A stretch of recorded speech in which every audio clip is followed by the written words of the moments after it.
Got the body painted. It's on the frame. Got the folding turtle deck with the fuel tank and batteries back here and stuff. About to cut the floor. Install the Dodge Caravan seat.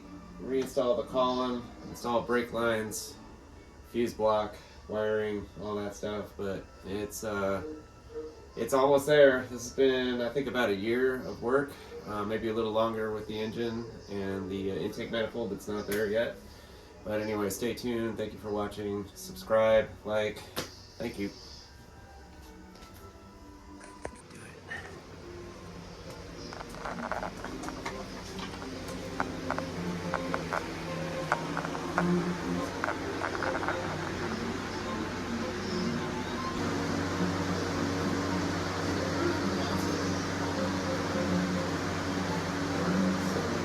Okay, let's rotate it.